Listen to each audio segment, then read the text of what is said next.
오늘 하나님께서 주시는 말씀 구약성경 말라기 2장 1절부터 9절입니다. 구약성경 1328쪽입니다. 오늘도 하나님 말씀을 통해 함께 은혜 나누는 귀한 시간 되기를 주님의 이름으로 축원합니다. 예측할 수 없는 재앙은 없다라는 하인리히라는 사람이 말한 법칙이 하나 있습니다. 미국에서 여행보험 회사의 관리자였던 허버트 하인이라는 사람이 있었는데, 이 사람이 약 7만 5천 건의 산업재해를 분석을 했어요. 대단한 사람이죠. 이 사람이 1920년대에 그걸 한 건데 7만 5천 건의 공장이나 이런 사업장에서 나는 재해를 분석을 했어요. 그리고 한 10년 동안 연구를 해서 책을 하나 냈습니다. 산업재해 예방이라는 책을 냈어요. 거기 나오는 가장 중요한 게 뭐냐면 1대 29대 300이라는 법칙을 주장을 했어요. 예를 들어서 산업재해 중에 사망이나 중상이나 이런 큰 사고가 하나 나기 이전에 그와 유사한 원인으로 인해서 29번의 사소한 재해들이 이미 일어났었다라는 것이고, 그리고 그 29번의 작은 재해가 일어나기 전에 운 좋게 모면은 했지만, 어떻게 지나는 갔지만 그럴 부상을 당할 뻔한, 그럴 사고가 날 뻔한 사건이 이미 300번은 있었을 것이다라는 거예요. 그래서 1대 29대 300이라는 법칙을 이 사람이 주장을 했습니다. 그러니까 이미 어떤 사고가 나기 전에 그 사고가 날 전조 증상들이 분명히 있었다라는 거죠. 그 300번 중에 한 번이라도 주의를 기울였고 방법을 바꾸든지 어떤 과정을 바꿨더라면 29번의 그 재해가 일어나지 않았을 거, 경미한 사고가 일어나지 않았을 것이고 사람이 죽거나 중상을 입는 심각한 사고가 일어나지 않았을 거라는 거죠. 제가 왜 이 말씀을 드리냐면 우리의 신앙도 마찬가지입니다. 여러분, 우리가 1년 365일을 살면서 1년 365일이 완벽할 수는 없습니다. 완벽할 수는 없죠. 왜냐, 우리가 완전하지 않으니까 완벽할 수는 없어요. 그러나 그 중간중간 우리가 어떻게 하루를 잘 보내고 하나님이 도우셔서 어떻게 기적적으로 해결되고, 여러분 이것을요 그냥 그렇게 보내지 마시기 바랍니다. 그걸 우리가 신앙적으로 영적으로 잘 봐야 되고 깨달아야 되고, 내가 바꾸고 변화될 것들은요 바꾸고 변화시켜야 돼요. 하나님께서 우리를 너무 사랑하셔서 은혜와 능력으로 기적적으로 우리를 도와주실 때가 있어요. 그걸 여러분 그냥 감사함으로 끝내지 마시고 다음번에는 우리가 그런 상황을 만들지 않도록 우리의 신앙을, 우리의 믿음을, 우리의 삶을 바꾸고 변화시켜야 됩니다. 그런데 그게 너무 익숙해져 버리니까 그래, 오늘도 그냥 하루 이렇게 지나겠지, 어제도 잘 지났는데 오늘도 지나겠지, 여러분 그러다가 큰일 난다라는 거죠. 그러다 큰일 나는 겁니다. 말라기 이스라엘 백성들이 그랬다라는 겁니다. 물론 그들이 나라가 망하고 포로로 끌려갔다가 70년 만에 자유함을 얻고 돌아와서 성벽을 다시 쌓고 성전을 건축하고 하나님 앞에 드리는 예배가 회복이 된 것 같았어요. 제사도 계속 드리는 것 같았습니다. 그런데 중요한 건 무엇입니까? 하나님이 기뻐받지 못하시는 예배를 드리기 시작했는데, 그 기뻐받지 못하시는 예배를 한 번 드리고 두 번 드렸는데 별일이 없는 거예요. 흠이 있는 재물, 문제가 있는 재물 드렸는데도 별 문제가 없는 거예요. 그냥 또 그렇게 지나가는 거예요. 그게 한 번이 되고 두 번이 되고 세 번이 되고 익숙해져 버렸다라는 거죠. 여러분, 예배가 익숙해지지 않기를 주님의 이름으로 축원합니다. 물론 우리가 순서가 정해져 있는 예배를 드립니다. 그러니까 돌발적인 변수가 없어요. 그러나 하나님께서, 성령님께서 갑작스럽게 우리에게 역사하실 때가 있음을 여러분 기대하시기 바랍니다. 여러분, 예배가 익숙해지면 습관이 되기 쉽고요 나태해질 수밖에 없습니다. 여러분, 예배는 경건함이 분명히 있어야 되고 두려움과 떨림이 있어야 됩니다. 그렇지 않은 예배는요 온전한 예배가 되기가 어렵다라는 거죠. 오늘도 물론 수요일 예배 여러분 나오셔서 함께 예배를 드리고 계신데, 이 예배도요 얼마나 소중한 예배입니까? 그냥 주중에 지나가면서 드리는 예배가 아니라는 거죠. 여러분, 수요 예배는요 보통 사람은 못 나오는 예배예요. 여러분 대단하신 분들입니다. 우리 옆에 분들하고 인사하시죠. 대단하신 분입니다. 이렇게. 대단하신 분들이 많아서 정말 감사합니다. 신앙은요, 하루아침에 되어지지 않는 것 같아요. 신앙의 성숙함을 가지고 계신 분들을 뵈면 분명히 힘들고 어려웠던 시간들이 있었고 그 시간들을 하나님의 은혜로 이겨냈고 그것을 신앙의 반석이 그 반석으로 삼아서 신앙의 탑을 쌓으신 분들이에요.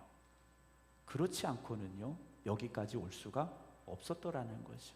근데 이스라엘 백성들은요, 하나님의 것을 빼먹으면서도 하나님의 것을 내 것으로 생각하면서도 하나님이 기뻐 받으실 예배를 드리지 못함에도 불구하고 이들은요, 우리 할 것 다 했습니다 라고 말하면서 오히려 하나님 우리 언제 사랑했습니까? 라고 큰 소리치는 사람들이었다라는 거죠. 오늘 2장 1절 봅니다. 너희 제사장들아 이제 너희에게 이같이 명령하노라. 하나님께서요, 명령한다고 말씀하시는데 2절입니다. 만군의 여호와가 이르노라. 너희가 만일 듣지 아니하며 마음에 두지 아니하여 내 이름을 영화롭게 하지 아니하면 내가 너희에게 뭘 내린다고 말씀하십니까? 저주를 내려 너희 복을 저주하겠다고 말씀하셔요. 하나님은 공평하신 하나님이십니다. 그러나 공평하시되 공의의 하나님이세요. 하나님은요, 무조건 공평하신 분이 아니에요. 공산주의가 아닙니다. 하나님은요, 그냥 무조건 똑같이 주시겠다는 것이 아니에요. 광야 이스라엘 백성들에게 만나를 주셨던 것처럼 그냥 뭐 똑같이 가져가라 이런 분이 아니시라는 거예요. 하나님은요, 공평하시되 공의의 하나님이십니다. 하나님은 사랑의 하나님이시되 공의의 하나님이시라는 것을 잊지 마시기 바랍니다. 하나님께서 우리에게 기대하시는 것들이 있지 않습니까? 하나님이 우리에게 명령하신 것들이 있어요. 여러분, 그걸 우리가 지켜 행해야 한다는 거죠. 하나님께서 날 뭘 주실까만 생각하는 것이 아니라 내가 하나님께 어떻게 영광을 올려드릴까? 내가 하나님 앞에 어떤 충성된 믿음의 삶을 살아가야 될 것인가? 우리가 그걸 먼저 고민해야 되죠. 주님께서 말씀하시지 않습니까? 뭘 먹을까? 뭘 마실까? 뭘 입을까? 여러분, 그런 고민, 그런 문제가 우리에게 중요한 문제가 아니라는 거지 않습니까? 내가 어떻게 하면 하나님의 영광을 위해 살아갈 수 있을까? 어떻게 하면 하나님의 뜻을 이룰 수 있을까? 여러분, 주님이 말씀하신 그 길을 걸어가시기 바랍니다. 제사장들이요, 하나님 앞에 제물을 드리는데 온전한 제물을 드려야 된다는 것 제사장들이 알고 있습니다. 그리고 백성들도 알고 있어요. 그런데 어느 날 갑자기 아주 친한 사람이 제물을 가지고 왔는데, 예를 든다면 친한 사람이 제물을 가지고 왔는데 약간 흠이 있어요. 이게 흠이 보일랑 말랑한 흠이에요. 어떻게 할까요? 이 사람 제물을 가져온 사람이 말하는 거예요. 이번만 좀 어떻게 안 될까 했을지도 모르죠. 이거 표시도 안 나잖아 했을지도 몰라요. 근데 제사장 눈에는 분명히 보였을 거라는 겁니다. 그런데 제사장이 어떻게 했을까요? 안 돼 했어야 되는데, 그래 이번만 한번 해보자 했을지 몰라요. 그런데 한 번이 되고 두 번이 되고 한 달이 되고 두 달이 되고 1년이 되고 2년이 되면 어떻게 되겠습니까? 하나님이 기뻐 받으시는 예배가 아닌 잘못된 예배를 그들은 꾸준히 열심히 드리고 있었더라는 거죠. 그런 하나님은 받지 않으셨다라는 겁니다. 이들은요, 하나님이 축복을 약속하신 이스라엘 백성들입니다. 하나님께서 함께 하시겠다고 약속해 주신 레위인들이에요. 5절 봅니다. 레위와 세운 나의 언약은 생명과 평강의 언약이라. 내가 이것을 그에게 준 것은 그로 경외하게 하려 함이라. 그가 나를 경외하고 내 이름을 두려워하였으며. 이 레위 지파가요, 하나님을 두려워하는 사람들이었지 않습니까? 하나님의 명령 앞에 순종하고 두려워했던 사람들이에요. 6절, 그의 입에는 진리의 법이 있었고 그의 입술에는 불의함이 없었으며 그가 화평함과 정직함으로 나와 동행하며. 레위 지파는요, 하나님과 동행하는 사람들이었고요, 많은 사람을 돌이켜 죄악에서 떠나게 했던 사람들이라는 거예요. 그런데 이제는 오히려 레위 지파가, 제사장들이 백성들을 죄악으로 끌고 가고 있다라는 거죠. 그 죄악의 길로요, 같이 가고 있다라는 겁니다. 사랑하는 성도 여러분, 하나님은요, 알고 계셔요. 다 보고 계셔요. 그럼에도 불구하고 참고 계셨다라는 거죠. 언젠가는 돌아올 거야. 저 이스라엘 백성들이 다시 돌아올 거야. 하나님은요, 참고 계셨다라는 겁니다. 그런데 이제는 하나님께서 뭐라고 말씀하시는 겁니까? 더 이상은 참지 못하겠다고 말씀하시는 거예요. 그래서 하나님 말씀하시죠. 너희에게 저주를 내려 너희의 복을 저주하겠다 하셔요. 내가 이미 저주하였다고 말씀하십니다. 그들이 느끼지 못했지만, 그들이 현실적으로 지금 저주가 오고 재앙이 온 건 아니지만 하나님은 이미 그들을 저주하셨다라는 거예요. 버리셨다라는 겁니다. 여러분의 삶에 아무런 문제가 없습니까? 어제와 오늘이 똑같이 평안합니까? 여러분, 그렇다고 마음 놓아서는 안 된다라는 거죠. 아무런 문제가 없어서 우리가 의롭고 우리가 하나님의 기쁨이 되고 하나님 말씀에서 벗어나지 않았다? 자신할 수 없다라는 거죠. 자신할 수 없다라는 겁니다. 여러분, 정확한 시계가 있지 않습니까? 우리가 가지고 있는 시계는 1년 지나고 2년 지나고 하면 조금씩 다 늦어지거나 빨라지거나 얘들 마음대로 막 바뀝니다. 그러나 바뀌지 않는 시계들이 있어요. 기준이 되는 시계가 있지 않습니까? 그런데 그 시계조차도요, 시간이 길어지면 바뀌고 변하더라는 거예요. 여러분, 우리 자신을 너무 믿지 마시기 바랍니다. 내가 지금 하나님의 말씀에 굳건히 서 있는가 매일 매 순간 점검하고 돌아볼 수 있어야 되지 않습니까? 근데 어느 순간 그걸 놓쳐버리고 있다라는 거죠. 그걸 놓쳐버리고 있는 겁니다. 요즘은 자동차들이 이제 자율주행이라고 그래가지고 기술이 많이 발전하니까 고속도로나 이런 데 들어가면 목적지를 입력해 놓고 속도를 정해 놓으면 차가 알아서 움직입니다. 옆에 차가 오면 속도를 줄이고 갑자기 끼어들면 멈추고 자율주행이라는 걸 해요. 비행기도 이제 고도에 올라가면 자동항법으로 목적지까지 어느 정도 가도록 세팅이 됩니다. 그러나 신앙은 절대 그렇지 않습니다. 신앙은요, 절대 그렇지가 않습니다. 우리가 한번 영적으로 성장해서 그것이 쭉 가야 되는데 그냥 갈 수 있는 게 아니라는 거죠. 그래서 신앙은요, 항상 오르막길입니다. 내가 힘을 내지 않으면 멈추게 되고요, 뒤로 물러서게 될 수밖에 없습니다. 그래서 신앙은 항상 힘쓰고 애쓰고 노력해야 그 자리를 겨우 지킬 수 있는 것 같아요. 그것보다 더 힘을 내야 더 성숙해질 수 있고요, 더 올라갈 수 있다라는 거죠. 근데 대부분 어떻습니까? 어느 정도 이렇게 신앙생활하면서 이제 좀 은혜도 받았고 열심히 한 것도 같고, 그럼 어느 순간 우리도 모르게 힘을 내지 않는다라는 거예요. 좀 쉬었다 가볼까? 올해는 열심히 했으니까 내년에는 좀 쉬면서 신앙생활 해볼까? 여러분, 절대 그렇게 될 수 없습니다. 우리들 스스로가 더 열심을 내려고 노력하고 노력해야 겨우 우리가 성숙함을 향해 갈 수 있는 거죠. 그런데 우리의 마음속에 어느 순간 느슨함이 찾아오게 되고요, 안일함이 오게 되고요, 나태함이 우리 안에 들어오게 되더라는 거죠. 저도 그렇습니다. 저도 그래요. 그래서 제가 새벽 기도를 멈추지 않는 이유가 월요일 날 좀 목사님 쉬면 나도 쉬어볼까 하시는 분들도 계실지 모르겠습니다만, 저 자신을 위해서 쉬지 않는 거예요. 저 자신을 위해서. 한 번 쉬다 보면 또 쉬고 싶고, 그게 우리의 마음이지 않겠습니까? 우리 성도님들은 안 그러실지도 모르겠는데 저는 그럴 것 같아요. 그래서 제가 고집을 부리고 있는 겁니다. 근데 제가 어느 순간 우리 교회도 월요일 날 쉴까 이러면 여러분 저를 향해서 그렇게 목사님도 변했군요. 이렇게 말씀하시면 신앙을 지킨다라는 건 그만큼 어려운 것 같습니다. 그럴수록 어려울수록 더 노력하시고 더 힘쓰시고, 그래서 하나님의 기쁨이 될 수 있는 저와 여러분들에게 주님의 이름으로 축원합니다. 내가 이미 저주하였나니 이는 너희가 그것을 마음에 두지 않았기 때문이라 그래요.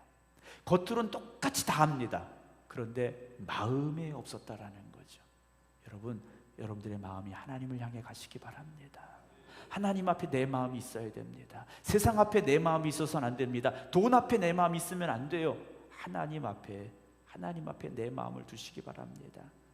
3절에 보라, 내가 너희의 자손을 꾸짖을 것이요 너희 절기의 희생의 똥을 너희 얼굴에 바를 것이라. 너희가 그것과 함께 제하여 버림을 당하리라 말씀하셔요. 절기 때는 보통 때보다 훨씬 많은 제사를 드리게 됩니다. 더 많은 사람들이 제물을 가지고 오기 때문에 이 절기 때에는 그 짐승을 가지고 와서 그 짐승들이 쌓아놓은 똥이라든가 아니면 짐승을 죽이면서 나온 내장이라든가 이런 것들의 양이 엄청나게 된다라는 거죠. 그 엄청난 양의 이 똥과 내장에서 나온 더러운 것들을 얼굴에 발라버리시겠다 하나님께서 말씀하시는 거예요. 얼마나 수치스럽고 부끄러운 자리겠습니까? 사랑하는 성도 여러분, 우리 생각의 모든 성도 여러분들, 함께 예배드리는 우리 모든 성도 여러분들, 영광의 면류관을 받으시기 바랍니다. 영광의 면류관을 받아야지 세속말로 말해서 얼굴에 똥칠을 해서 되겠습니까? 우리가 그렇게 살지 않기를 원합니다. 그런데 우리가 바로 살아야 하나님이 영광을 받으십니다. 교회가 바로 서야 하나님이 영광을 받으십니다. 만군의 여호와가 이르노라, 내가 이 명령을 너에게 내린 것은 레위와 세운 나의 언약이 항상 있게 하려 함인 줄 너희가 알리라. 이 언약은요, 항상 있어야 될 언약이었다라는 거죠. 유통기한이 있는 게 아니라는 겁니다. 뭐 3년짜리 뭐 계약, 10년짜리 계약 이런 게 아니라 평생 계속되어지는, 그리고 그 나라 이스라엘 민족을 향한 하나님의 영원한 언약이었다라는 거죠. 그런데 그 언약을 누가 깨트린 겁니까? 이스라엘 백성들이 깨트렸다라는 거죠. 5절입니다. 레위와 세운 나의 언약은 생명과 평강의 언약이라. 내가 이것을 그에게 준 것은 그로 경외하게 하려 함이라. 그가 나를 경외하고 내 이름을 두려워하였으며. 하나님께서 레위에게 주신, 레위 지파에게 주신 이 명령, 언약, 너희가 나를 경외하라는 것이었어요. 내가 널 책임져 주시겠다라는 겁니다. 여러분, 하나님을 경외하시기 바랍니다. 아브라함에게 하나밖에 없는 독자 이삭을 하나님 바치라고 명령하셨어요. 아브라함이 어떻게 합니까? 하나님을 경외하기 때문에 이삭을 제물로 드리러 하나님 앞에 갔지 않습니까? 그리고 그 자리에 다시 하나님께서 아브라함을 축복하셨지 않습니까? 오늘 우리에게 그러한 두려움이 있는 경외가 있기를 소망합니다. 아까 말씀드렸습니다만 6절, 그의 입에는 진리의 법이 있었고 그 입술에는 불의함이 없었으며 그가 화평함과 정직함으로 나와 어떻게 했습니까? 동행을 했다라는 거예요. 그 경외함을 잃지 아니하고 하나님의 말씀과 명령을 마음에 두고 하나님과 동행했더라는 겁니다. 에녹이요, 하나님과 300년 동안 동행했지 않습니까? 하나님이 데려가셨잖아요. 그 앞에 65년의 삶은 하나님과 동행하지 못했지만 65년 이후의 삶은, 300년의 삶은요, 하나님과 동행하는 삶이었어요. 무두셀라를 낳고 하나님께서 이 아이를 거들어가면 심판이 임하겠다라는 약속, 그 언약을 듣고서는 에녹의 삶이 바뀌었지 않습니까? 오늘 저나 여러분들이 하나님의 말씀을 들었다면 삶이 바뀌어야 됩니다. 어떻게 바뀝니까? 하나님과 동행하는 삶으로 변화되어져야 됩니다. 그리고 많은 사람을 돌이켜 죄악에서 떠나게 해야 됩니다. 여러분, 별과 같이 빛나는 믿음의 사람들 되시기 바랍니다. 영혼을 구원하는 사람들 되시기 바랍니다. 7절, 제사장의 입술은 지식을 지켜야겠고 사람들은 그의 입에서 율법을 구하게 되어야 할 것이니 제사장은 만군의 여호와의 사자가 됨이거늘 너희는 옳은 길에서 떠나 많은 사람을 율법에 거스르게 하는도다 라고 책망을 하십니다. 여러분, 우리가 먼저 말씀 안에 굳건히 서서 세상에 나아가서 빛이 되어져야 됩니다. 세상의 사람들을, 방황하는 영혼들을, 죄를 가지고 멸망을 향해 가는 이들을 하나님 앞으로 이끌고 인도할 수 있는 여러분들이 되시기 바랍니다. 그 사명을 우리에게 주셨지 않습니까? 그런데 이 레위 지파가 어떻게 했습니까? 8절 마지막에 너희가 레위의 언약을 깨뜨렸느니라. 너희가 내 길을 지키지 아니하고 율법을 행할 때 사람에게 치우치게 하였으므로 나도 너희로 하여금 모든 백성 앞에서 멸시와 천대를 당하게 하였느니라 라고 말씀을 하십니다. 여러분, 하나님이 이끄시는 길을 지켜가시기 바랍니다. 길에서 벗어나면 문제가 생깁니다. 사고가 납니다. 율법을 행할 때요, 하나님만 생각하라 말씀하고 계시지 않습니까? 여러분, 신앙생활하면서 하나님만 생각하시기 바랍니다. 사람 생각하고요, 형편 생각하고 처지 생각하면요, 여러분, 하나님이 이끄시는 길로 갈 수가 없습니다. 그 길 절대 못 갑니다. 나도 너희로 하여금 모든 백성 앞에서 멸시와 천대를 당하게 하는, 하나님이요 그런 모욕을 당하셨다라는 것. 영광 받으셔야 될 하나님이 이스라엘 백성들이 잘못된 예배를 드리니까, 잘못된 제물을 드리니까 하나님이요 모욕을 당하신 거예요.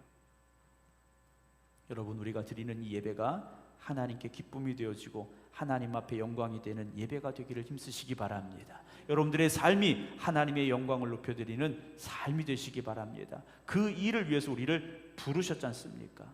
하나님께서 이렇게 말씀하시는 이유가 뭡니까? 바뀌고 변화되라는 겁니다. 아직 기회가 있다라는 거예요. 이스라엘 백성들이 이렇게 경고하시는 이유가 뭡니까? 아직은 시간이 남았다라는 거예요. 그래서 말라기 1장 1절에 하나님께서 이스라엘 백성들에게 하신 경고라고 되어 있지 않습니까? 경고라는 이 단어 속에 아직은 하나님께서 기다리고 참고 계시다라는 뜻이 있음을 잊지 마시기 바랍니다. 오늘 우리에게 주신 이 경고, 우리도 그렇게 받아들여야 됩니다. 그래, 하나님이 나를 돌아오라고 하시는구나. 내가 가야 될 믿음의 길에 다시 바로 서라고 말씀하시는구나. 하나님은 영광 받으셔야 될 뿐임을 잊지 말라고 말씀하시는구나. 우리를 통하여 온전한 예배를 드리라고 말씀하시는구나. 우리가 깨닫기를 원합니다. 그래서 구원받은 하나님의 자녀답게 우리의 삶의 모든 것들이 하나님의 영광을 위해서 힘쓰고 애쓰고 노력하는 모습이 되어주시고, 두려움과 떨림으로 하나님 앞에 서서 예배 드릴 수 있는 우리가 되기를 주님의 이름으로 축원합니다. 기도하겠습니다.